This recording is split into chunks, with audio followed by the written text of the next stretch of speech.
I was hired to start up a justice and human rights program at a research center at Harvard. Before that, I was a grant maker working in the field of economic justice.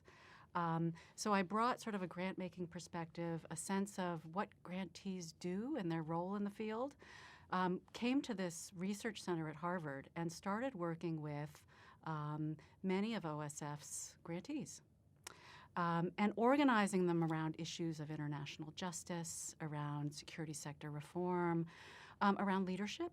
And in fact, at that time became a grantee of OSF ourselves, doing an evaluation of our pretrial detention work as it sort of cut across different countries and working with different groups who were working in coalition with each other. So that's what brought me to OSF. That's how I came to really know OSF's work through the lens of being both a grantee and working with OSF's grantees in these fields that are so important to open society. Why this passion about justice, and why access to justice? Why is that important to you, just on a personal note? So access to justice, human rights of all kinds, transparency, accountability. For me personally, I think it's very personal as a person of mixed heritage, having grown up loving and struggling with two different cultures, my mother being an immigrant from China, my father being a Midwestern Ohioan from the United States, from two different taproots, different philosophies, politics, religions. That was shaping of my sense that to really tackle the problems that we need to in the world, it requires multiple voices at the table. It requires sort of proactive agency as well as seeing who we needed to get behind to support, to lend their sort of agency to the cause. So, from the time I was a very young girl, I was deeply attuned to having to kind of mediate and bring together multiple voices, multiple thought leaders to tackle big problems. So I've been at OSF proper for 6 years, and I joined in 2013 as the special assistant to the president. So I think that was a year of OSF giving me the sniff test and me giving OSF the sniff test. Sort of my big projects at that time were a number of things, sort of helping to realize a couple of experimental propositions tied to professional development on the one hand. So I started a fellowship program within the executive office that still endures to this day. The idea here, though, was that the value that we can provide at OSF is, of course, our grant making, our advocacy, the combination of all of that, but also investing in the people that work here for the time that they're here, because they will inevitably go on to provide values and contributions in the field that are going to be remarkable. And to the extent that we can learn from and with them, and the extent that we can create interesting fellowships or professional development opportunities or engagement in diversity and inclusion initiatives, the better.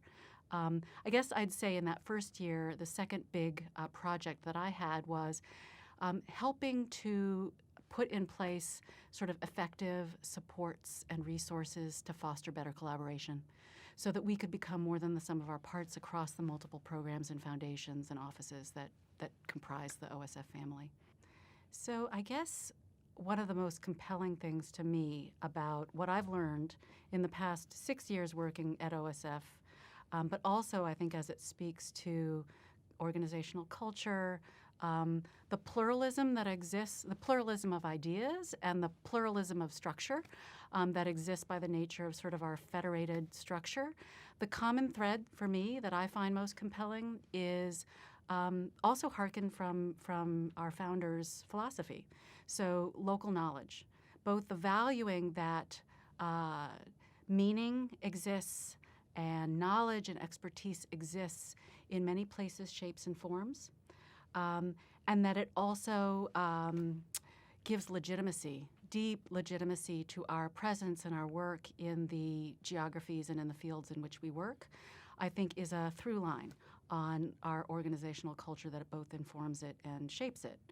A second, I would say, also drawing from our founders' philosophy, is the principles of fallibility and reflexivity, which in a nutshell is about the fact that our human perceptions shape and inform our understanding of problems and also then how we seek to solve them.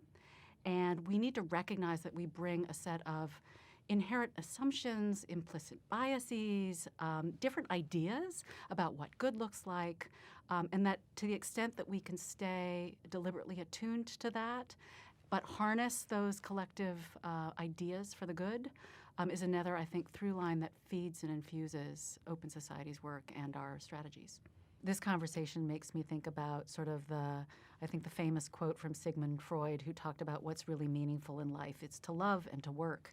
And I think we need to bring our whole hearts, our whole spirits to this work. Of course, our whole minds, and that includes laughter, it includes celebration, it includes joy, it includes heartbreak and struggle. And again, I think the diversity and inclusion vision that we have here is really to invite sort of multiple visions, multiple expressions of our humanity to bear on the work that we have to do to make our workplaces walk the talk, but also to really live that out in our grant-making, advocacy, litigation, et cetera.